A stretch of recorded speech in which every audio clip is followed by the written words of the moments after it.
Assalamualaikum warahmatullahi wabarakatuh.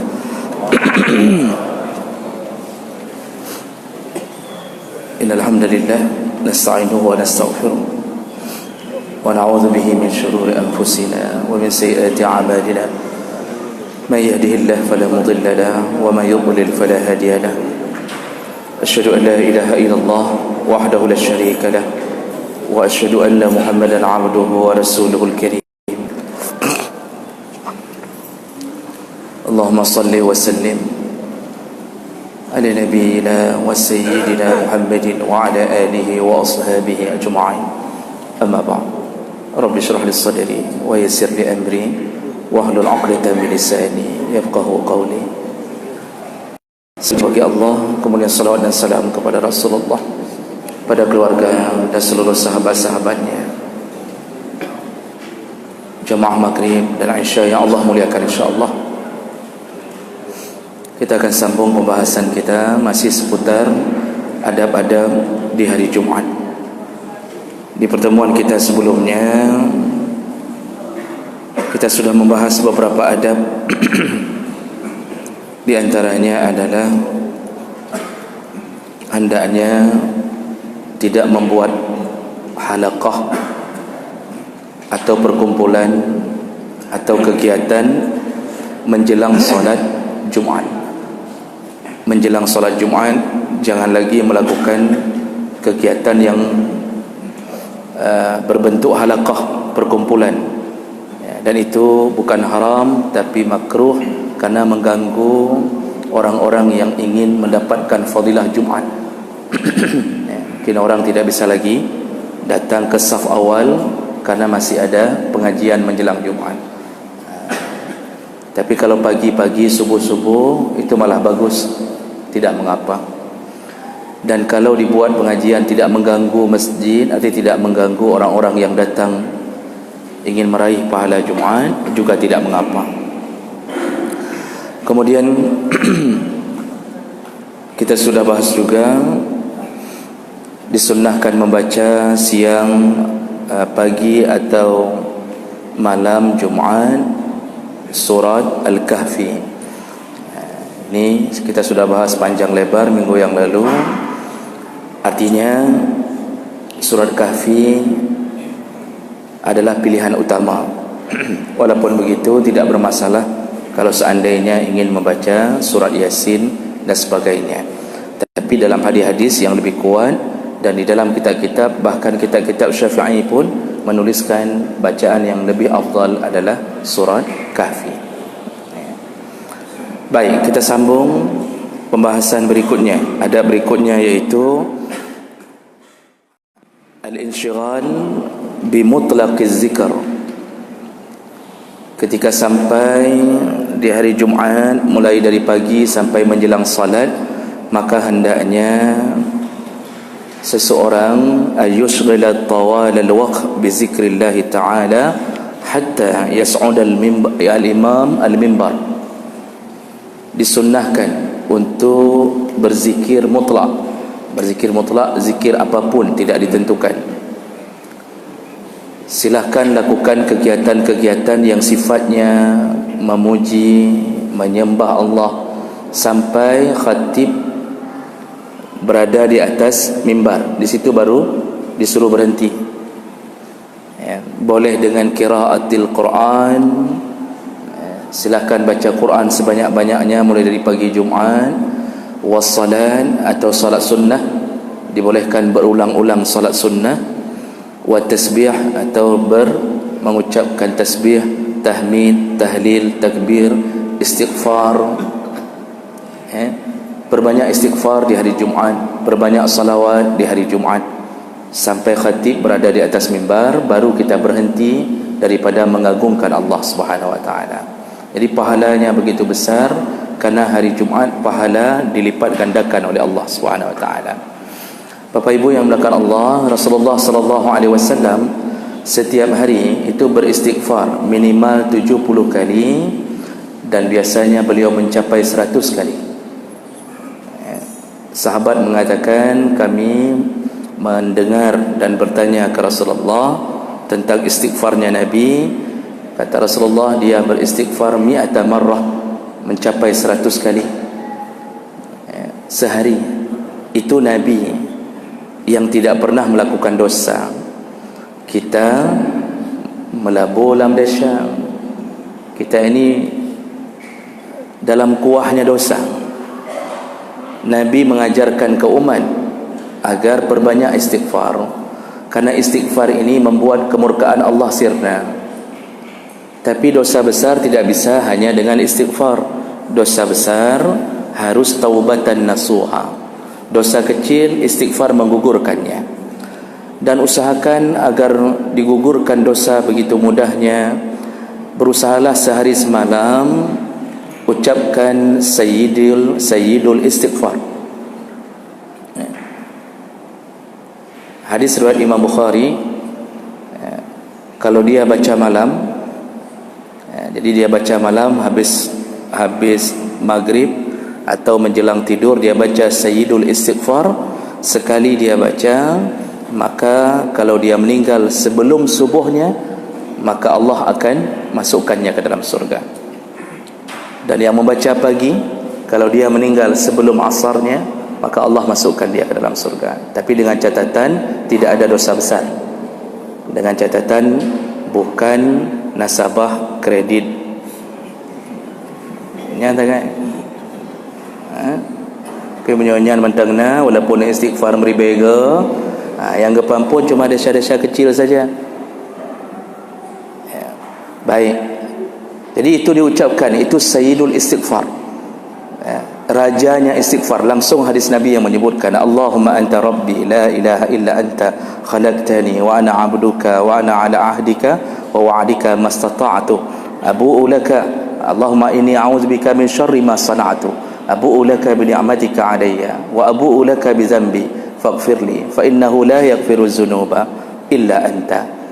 Mohon dicek ke Google, mohon dihafal, mohon dibacakan pagi dan malam sebelum meninggal. Sayyidul istighfar sehari semalam, sekali malam, sekali pagi. Jangan sia-siakan waktu, karena kita dipanggil tanpa diberi tanda-tanda. Baik, itulah amalan menjelang khatib ke atas mimbar. Oh, kalau capek tertidur sebentar selama tidak batal wudu, tidak mengapa. Kalau batal wudu, maka berwudu kembali lagi, salat lagi 2 rakaat, baca lagi apa yang bisa. Nah, batal wudu itu dalam pandangan mazhab Syafi'i ketika kehilangan akal. Jadi orang tertidur di dinding, syarat batal wudu kalau dia tertidur adalah hilang akalnya. Dan ciri-ciri hilang akal, dia tidak bisa mengontrol kepalanya, tidak bisa mengontrol tubuhnya. Jadi ketika duduk tiba-tiba dah jatuh. Ketika jatuh kepala, maka di saat itu dianggap hilang akal. Karena kalau masih berakal, dia sanggup tahan. Biasanya kapan syaitan memainkan peranan menidurkan orang? Biasanya ketika khatib sudah berada di atas mimbar. Yang kamu mulai mangguk-angguk, dipikir khatib semuanya faham, bagus. Padahal ketika kita tanya sama orang yang mangguk-angguk itu, apa yang dibilang sama khatib? Ana aku depu dari pun, ana aku depu. Kalau hilang akal batal wudu. Tapi kalau masih terdengar sayup-sayup, dia buka mata, masih ada khatib kok. Sayup-sayup dia dengarkan khutbah, jangan golong batal wudu. Cuma kehilangan pahala fadilah Jumaat, karena khutbah harus didengarkan. Baik. Kemudian ada berikutnya.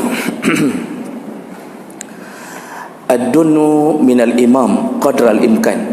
Mendekatlah ke imam semampu mungkin.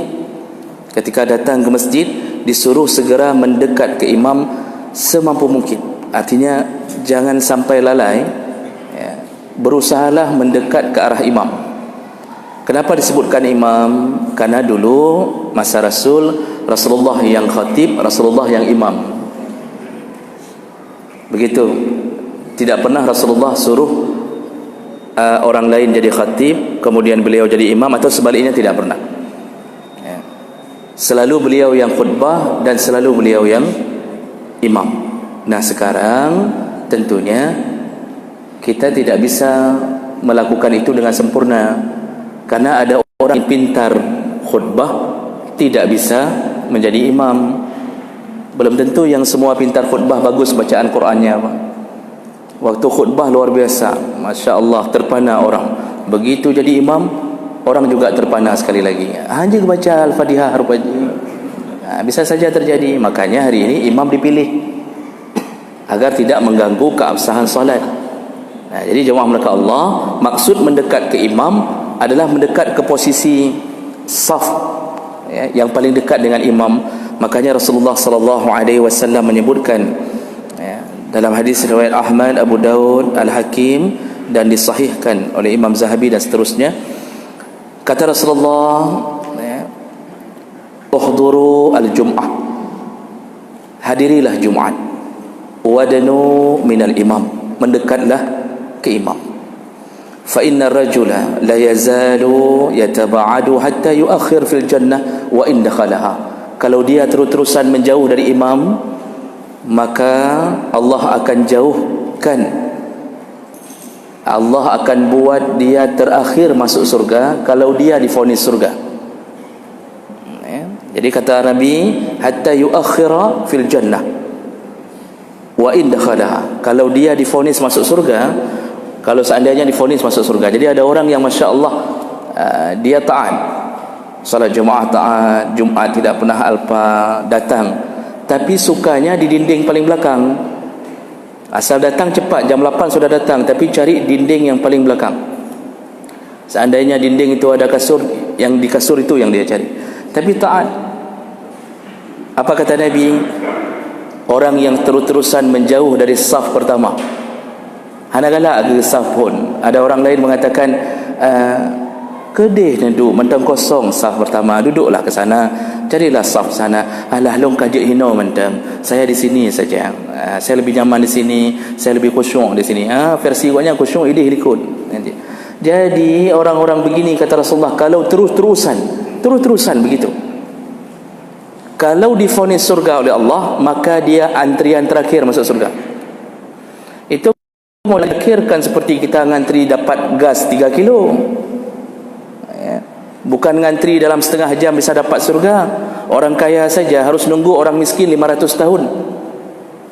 Kalau muhajirin, kalau di luar golongan muhajirin, orang kaya menunggu 40 tahun, orang miskin lebih dahulu masuk surga. Baru orang kaya masuk surga. Jadi bayangkan, melihat orang miskin sudah berfoya-foya dalam surga 40 tahun, baru kita sudah terjahiyabah, sudah melihat ya Allah nikmatnya, subhanallah, bidadari ya Allah. Begitu saja kita nunggu 40 tahun. 40 tahun kemudian baru bisa dapat kenikmatan itu. Itu perbandingan orang kaya dengan orang miskin yang divonis surga. Makanya orang-orang yang selalu menjauh dari saf pertama, janji Nabi, kalau dia divonis surga, antriannya terakhir, seperti dia mengakhir-akhirkan di rumah Allah Subhanahu wa taala. Makanya Bapak Ibu, bukan ibu-ibu, tidak termasuk ibu-ibu kalau saf pertama. Karena saf perempuan yang paling baik, kata Rasulullah, khairu sufufin nisa, sebaik-baiknya saf perempuanlah yang paling belakang, makin menjauh dari laki-laki makin bagus. Saf laki-laki khairu sufufir rijal awwaluha, paling bagus saf laki-laki itu yang paling pertama, kata Rasulullah. Wa syarruha akhiruha, dan yang syarruhu akhiruhu, dan yang paling buruk yang paling belakang. Buruk itu buruk dibanding yang terbaik, bukan buruk menjadi orang jahat, tapi dibanding yang terbaik, yang terburuk yang paling belakang.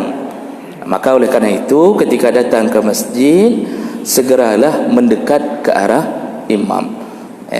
Pengin golek-golek, tidak mengapa, yang penting sudah di saf pertama. Pengin tidak diketahui oleh imam, mungkin ada masalah pribadi dengan imam, nedang belah dia, bintih belah dia, atau dibinti sana, tidak ada masalah, yang penting dapat saf pertama. Jadi jemaah melakukan Allah, jangan biasakan mencari saf yang belakang. Kemudian berhubungan dengan saf pertama, Rasulullah sallallahu alaihi wasallam menyebutkan, innallaha wa malaikatahu yusalluna 'ala as-sufufil muqaddamah, wa fi riwayatin as-sufuf al-ula. Sesungguhnya Allah dan malaikat mendoakan Ya, yusallun, kalau salawat dari Allah untuk hamba, itu salawatnya berarti memberkahi, merahmati.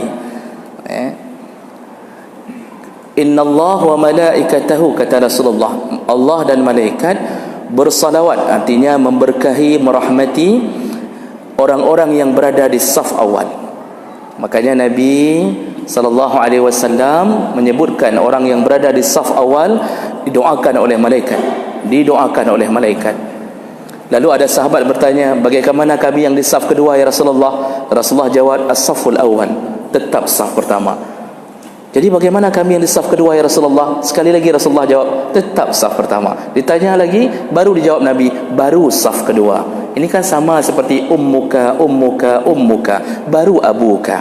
Maka kemuliaan orang saf pertama, ini yang paling duluan, ini yang paling utama, ini yang paling hebat di sisi Allah, baru yang belakang. Makanya Bapak Ibu jangan persilahkan orang, bapak-bapak jangan persilahkan orang untuk maju ke depan. Itu disuruh berebut, itu disuruh fastabiqu, berebut, rebut. Dalam ibadah disuruh utamakan diri sendiri. Di dalam urusan selain ibadah disuruh utamakan orang lain. Al-itharu fil qurbi makruh wa fi ghairiha mahbub. Itu kawaid fikih dalam kitab Ashbah wa Nadhair Imam As-Sayuti. Ada satu kaidah, berlomba-lomba untuk mendapatkan dalam ibadah, mendahulukan orang lain dalam ibadah makruh. Tapi selain daripada itu sunnah. Selain ibadah sunnah. Ngantri di ATM tarik uang, itu ada nenek tua di belakang, suruh dia duluan, dapat pahala kita. Waktu keluar minta 50,000. Kan kasih rajuk gonyan kesempatan, kan begitu. Dalam ibadah makruh mendahulukan orang lain. Tak boleh bahasa kita bapak saja yang ke depan. Ada orang bilang bapak siapa tak drone menteng. Tidak bisa, tidak ada. Wudu jangan dahulukan orang lain. Baca Quran bapak duluan yang baca, tidak ada. Itu makruh. Dalam ibadah disuruh lomba-lomba. Begitulah orang berlomba-lomba mendapatkan pintu surga pertama. Nah, kecuali dalam masjid yang perlu dijaga ya saf ini saja yang belakang imam. Ini jangan sampai gara-gara setelah pengajian ini besok-besok di sini-sini dihambur semuanya, sehingga tidak ada tempat berdiri muazzin, pengganti khatib, pengganti imam. Ini jangan sampai enggak ada tempat. Kalau ngambek orang ini, tu kalau khatib turun gara-gara kentut, nyampai hai urang sampingnya. Atau imam kalau bermasalah harus orang belakang ini yang ganti. Maka yang di sini dikosongkan hanya untuk mereka yang diberi tugas khusus. Muazzin juga begitu, diberi tempat. Jangan habis azan dia putar ke belakang, itu besok enggak mau azan lagi. Ka azan kero ke ku fikir ke ngadi. Beri tempat. Baik. Berikutnya di hari Jumaat, yaitu taslimul imam 'ala an-nas 'inda su'udi al-mimbar. Imam sunnah hukumnya mengucapkan salam ketika naik ke atas mimbar. Makanya kan imam itu di sini disebut imam, tidak sebut khatib, karena saya bilang tadi imam adalah rangkap langsung dengan khatib di masa Rasulullah. Ini jadi kejadiannya adalah apabila khatib itu langsung imam. Jadi imam ketika naik ke atas mimbar itu memberi salam dulu. Beri salam, lalu azan, lalu baru berikutnya memulai khutbahnya. Kana Rasulullah sallallahu alaihi wasallam iza sa'ida al-mimbar sallama. Rasulullah sallallahu alaihi wasallam kalau sudah naik ke atas mimbar di hari Jumaat, beliau lebih dahulu memberi salam. Hukumnya sunnah. Kalau tidak diberi, misalnya tidak diberi salam, sahkah khutbahnya? Sah, karena salam bukan rukun khutbah. Hukumnya sunnah. Berikutnya, istiqbalun nas al-imam biwujuhihim. Makmum disunnahkan melihat ke arah imam ketika imam sudah berada di atas mimbar. Berdasarkan hadis Nabi sallallahu alaihi wasallam riwayat Ibnu Majah dari Sabit dengan derajat yang sahih, ketika khatib, maksudnya Rasulullah, ketika Rasulullah sudah berada di atas mimbar, istaqbalahu ashabuhu biwujuhihim. Semua sahabat melihat ke arah khatib. Semua sahabat melihat ke arah khatib. Itu sunnah. Jadi jangan ketika khatib sudah mulai bicara kita menundukkan pandangan. Itu pun tidak baik. Walaupun boleh. Apa sunnahnya? Lihat ke arah khatib. Jangan dibeli ya. Beli apa? Jangan dibelalakkan. Apalagi dibuat kode. Kaprek apa? Kaprek aja. Ini khatib metet-tet bagah-bagah. Tapi disuruh lihat. Suruh lihat, suruh dengar. Jangan lihat kanan, jangan lihat kiri. Lihat ke arah khatib ketika khutbah sedang berlangsung. Makanya jangan sampai kita tidak berada di posisi melihat khatib. Jangan sampai khatib bicara kita berada di luar pagar, kecuali memang tidak muat. Kalau tidak muat, pasang pendengaran baik. Semuanya, semua orang pengurus semuanya itu berada di saf pertama melihat ke arah khatib. Itu sunnahnya di atas ketika khatib sudah berada di atas mimbar. Kemudian ada berikutnya adalah julusul imam 'ala al-mimbar ba'da su'udihi hatta yufarrigh al-muazzin.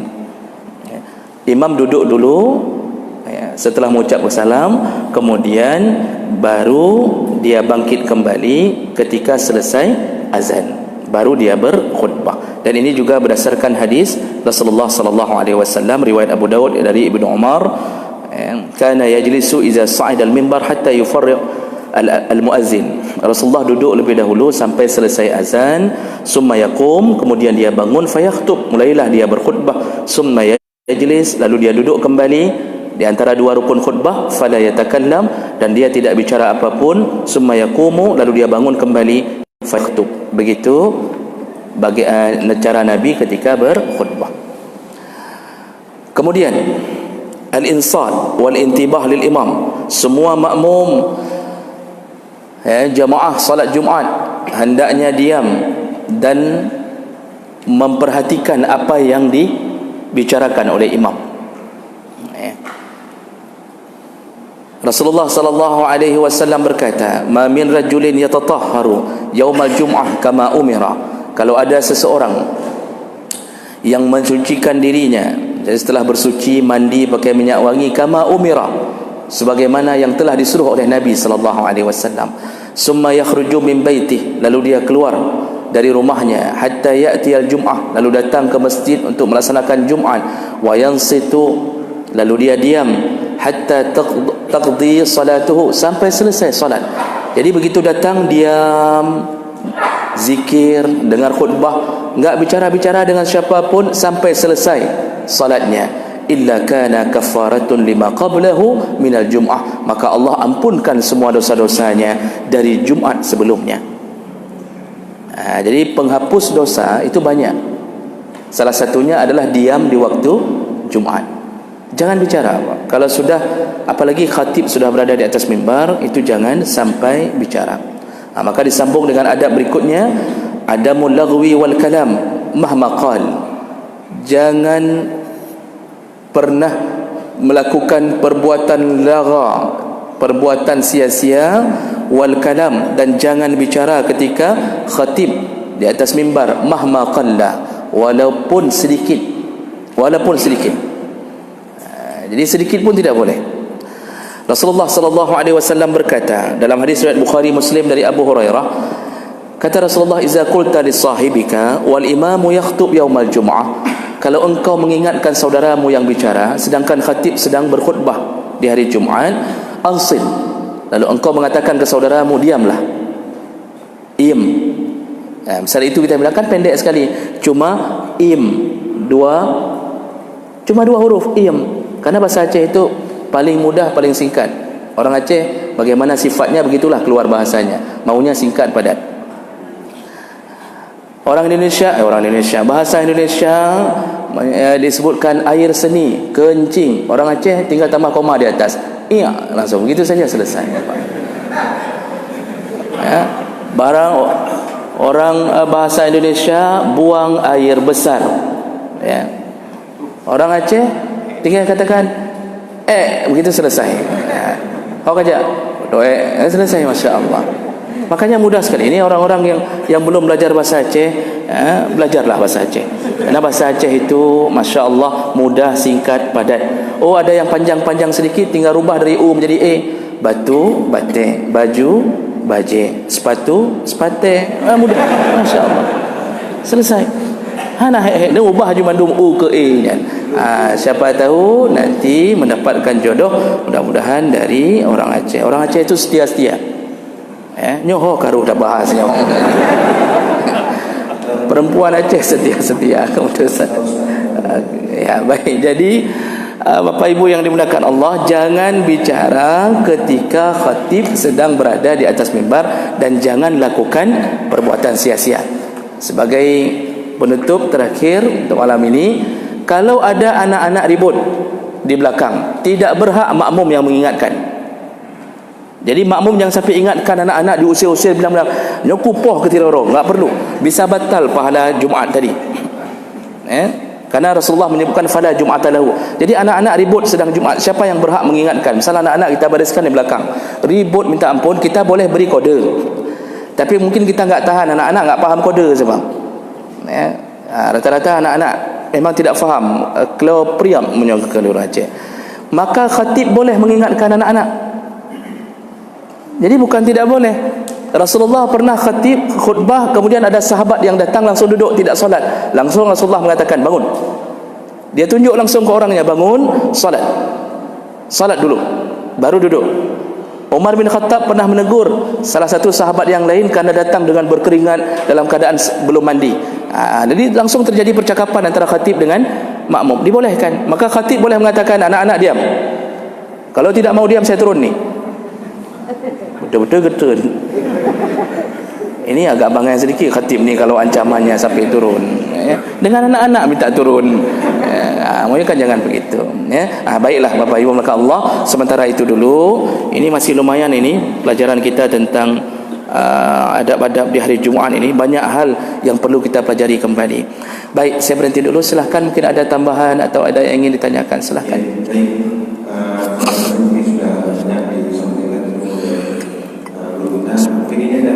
Kita berikan dulu kepada ibu-ibu di sini.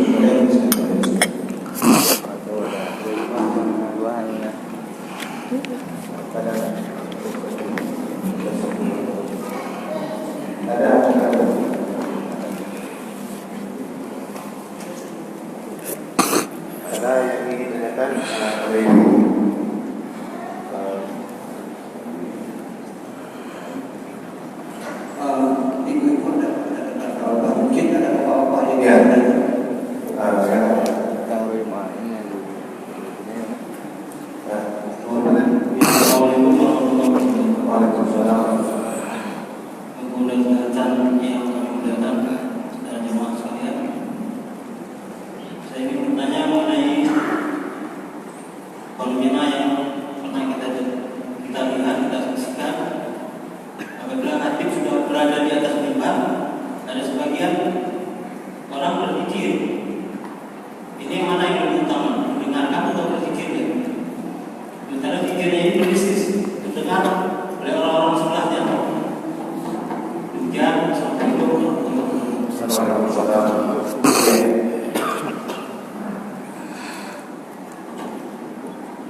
Waalaikumsalam warahmatullahi.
Baik, terima kasih banyak Bapak atas semua pertanyaannya. Yang pertama tadi, ketika khatib sedang khutbah di atas mimbar, ada yang berzikir di antara makmum. Mana yang lebih utama, mendengarkan khutbah atau berzikir? Bapak Ibu, berzikir itu disuruh sebelum khatib naik ke atas mimbar. Kalau khatib sudah di atas mimbar, tidak ada perbuatan yang lebih baik daripada mendengarkan khutbah. Karena Rasulullah mengatakan, "Iza sa'ida al-khatib 'ala al-mimbar fala yatakallam ahadun minkum." Kalau sudah mulai khatib di atas mimbar, jangan satu orang pun bicara. Maksud bicara termasuklah mengucapkan kalimah-kalimah yang baik, ya, yang bentuknya zikir. Itu sudah tidak diizinkan lagi. Kenapa? Istami'u, dengarkanlah khutbah, ya. Dengar khutbah, itulah zikir terbaik, mendengarkan khutbah. Jadi kalau begitu, salah kalau ada yang mengutamakan zikir di tengah-tengah khutbah, apalagi sampai mengganggu kanan kiri. Kalau didengar oleh khatib sampai tidak tahu materinya lagi, itu juga tidak dibolehkan. Dan khatib boleh menegur kalau terdengar suara sampai terganggu jemaah yang lain. Jadi batasan berzikir pribadi itu sampai khatib naik ke atas mimbar. Kalau sudah naik, jangan lagi mengucapkan apapun selain daripada mendengarkan khutbah, ya. Pertanyaan yang kedua, zikir dan salawat ini punya fadilah masing-masing. Kalau ditanya mana lebih afdal, saya tidak bisa jawab, karena kedua-duanya punya fadilah masing-masing. Zikir terutama di hari Jumaat itu disunnahkan secara mutlak, secara umum, apapun seperti kita sebutkan tadi, ya, itu semuanya disuruh mengingat-ingat Allah. Kalau salawat juga punya kelebihan sendiri, karena Rasulullah mengkhususkan salawat di hari Jumaat disuruh perbanyak. Kata Rasulullah sallallahu alaihi wasallam, "Aqsiru as-salata alayya yaumal jum'ah." Perbanyaklah salawat kepada aku di hari Jumaat. Itu langsung suruhan Nabi sendiri dalam hadis yang sahih. "Man shalla alayya fi yaumil jum'ah," barang siapa yang bersalawat kepada aku di hari Jumaat, "uridat alayya salatuhu," kata Rasulullah, langsung Allah nampakkan salawatnya kepada aku. Artinya ada kelebihan orang bersalawat di hari Jumaat. Rasulullah langsung seakan-akan melihat, mengetahui orang-orang yang bersalawat kepadanya dengan izin Allah. Itu bahasa Nabi. Ma'rudah itu langsung Allah menampakkan. Artinya Allah yang menampakkannya, bukan Nabi yang hadir ke sini, ya. Jadi ada kelebihan masing-masing. Kalau ditanya mana yang lebih bagus di hari Jumaat, dua-dua nak pebut aja. Kahit nak telawut, nak berzikir. Kahit nak berzikir, nak telawut lam. Pokoknya dua-dua usahakan. Mau salawat terus-terusan tidak mengapa juga, karena hukumnya tetap sunnah, bukan hal yang wajib. Baik. Kemudian pertanyaan ketiga, gotong royong di hari Jumaat, membersihkan WC masjid, membersihkan macam-macam. Ini perbuatan yang baik, menyenangkan kaum muslimin, membuat mereka tidak mudarat. Itu juga salah satu pilihan amal terbaik. Tapi kalau Jumaat itu jangan dijadikan hari khusus untuk gotong royong, karena hari Jumaat itu memang dari paginya Rasulullah mengatakan fadilah, yaitu datang ke masjid lalu mulai mengamalkan amalan-amalan di dalam masjid, bukan disuruh gotong royong. Kan Rasulullah kan mengatakan yang sudah sering kita dengarkan, yang datang di waktu pagi sekali pahalanya seperti pahala menyembelih seekor unta, terus sampai anak ayam, sampai ayam, sampai telur ayam. Ini suruhan, itu suruhan apa? Suruhan datang ke masjid habis mandi. Hadis Nabi juga habis mandi pagi-pagi, datang keluar dari rumahnya, kemudian dia datang ke masjid, mendekat ke imam, dia selesai sampai salat Jumaat. Dalam hadis yang lain, maka setiap tapak kakinya mendapatkan pahala amalan sunnah, bahkan setara dengan ajru qiyamiha wa siyamiha, kata Rasulullah. Orang yang datang di hari Jumaat memuliakan Jumaat, maka pahalanya bisa sampai mencapai pahala puasa sunnah dan qiyamul lail. Kalau dia memuliakan Jumaat, benar-benar dari pagi dia muliakan. Jadi suruhan-suruhan Nabi itu apa? Suruhan ke masjid, suruhan mengamalkan amalan di masjid. Nah, gotong royong boleh. Jadi bukan bermaksud tidak boleh, tetapi kalau bisa gotong royong hari Khamis. Sebelum buka puasa lebih pahala. Hari Khamis gotong royong, hari Jumaat nikmati hasil gotong royong kita. Maka semua yang merasa nyaman. Hampir anak debi-debi dari WC, dia merasa enak karena kemarin baru dibersihkan. Semua pahalanya dikirimkan Allah kepada orang yang membuat kaum muslimin lain berbahagia. Jadi kan misal kuning-kuning kita bersihkan hari Khamis. Jadi itu yang terbaik. Itu yang terbaik. Baik, kira-kira begitu. Ini ada pertanyaan satu lagi, bagaimana hukumnya jika seorang laki-laki tinggal di daerah yang penduduknya mayoritas non-muslim? Karena dengan masjid suara azan saja tidak pernah terdengar, Ustaz. Ini karena kami tugas. Jadi salat Jumatnya bagaimana hukumnya, Ustaz? Baik, kalau seandainya kita berada di posisi sulit, tinggal di negara non-muslim, misal kita sedang belajar di Meksiko misalnya, itu jarang orang muslim walaupun ada, sehingga kita tidak menemukan masjid contohnya, tidak ada yang mendirikan Jumat, tidak ada. Kalau ada, boleh dirikan Jumat walaupun di luar masjid, karena dalam mazhab Syafi'i Jumat itu tidak wajib di dalam masjid, bisa didirikan di sahara, di padang pasir, atau di, yang penting jumlah orangnya harus 40 orang minimal. Nah, boleh. Tapi ini enggak ada satu orang pun, kita sendiri di situ, atau berdua. Dalam mazhab Hanafi pun sekurang-kurangnya Jumat itu 3. Dalam mazhab Maliki 18 orang, 12 orang dalam mazhab Malik. Hambali dan Syafi'i yang mengatakan 40 berdasarkan semua hadis-hadis yang ada. Jadi Syafi'i, Hambali itu 40 orang wajib Jumat.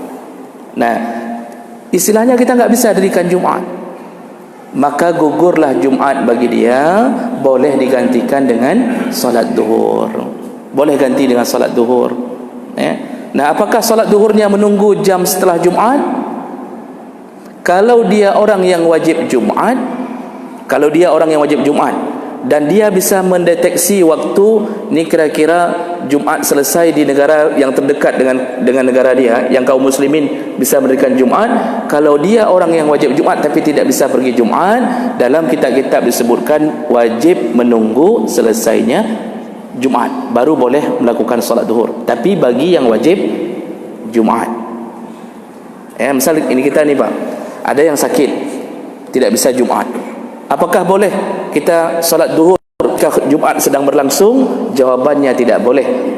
Dia harus menunggu selesai solat Jumat. Tapi bagi yang wajib Jumat. Kalau bagi yang tidak wajib Jumat, seperti perempuan enggak wajib Jumat, wajibkah mereka menunggu suaminya pulang dulu lalu dia tahu sudah selesai Jumat? Ada yang nunggu suami, karena dulu bahasanya begini. Dulu sering kita dengarkan ada yang menegur perempuan, "Hai pekan bagahdat, kok cepat kali salat duhur, kan orang belum pulang dari salat Jumat." Enggak boleh. Kan begitu bahasanya. Itu dari kecil saya juga sering. Bahkan saya pernah menegur mama saya sendiri, "Akan sembahyang Jumat, apakah sembahyang duhur kalau habis selesai?" Itu sering kita dengarkan. Benarkah begitu? Benarkah harus menunggu pulang dulu? Ada yang nunggu suami, Itu kalau suaminya pulang ke rumah. Kalau pergi langsung ke AA, kalau dia ngopi langsung, makan kari kambing, pulang nanti waktu asar, nak sembahyang ada asar ibu. Dalam kitab Majmu' Syarah Muhazzam, Imam Nawawi menjelaskan yang lebih utama adalah perempuan yang tidak wajib Jumat. Artinya perempuan, golongan-golongan yang tidak wajib Jumat, lebih utama salat duhur di awal waktu. Tidak ada hubungan untuk menunggu orang-orang selesai Jumat. Itu yang lebih utama. Walaupun dia boleh menunda, lebih utama langsung salat. Jadi itu bagi mereka yang tidak wajib Jumat. Jadi kalau begitu, ibu-ibu tidak perlu menunggu pulangnya orang dari Jumat. Demikian, Bapak Ibu. Baik, karena waktu kita sudah datang waktu Isya, kita cukupkan. InsyaAllah kita bertemu di pertemuan yang akan datang.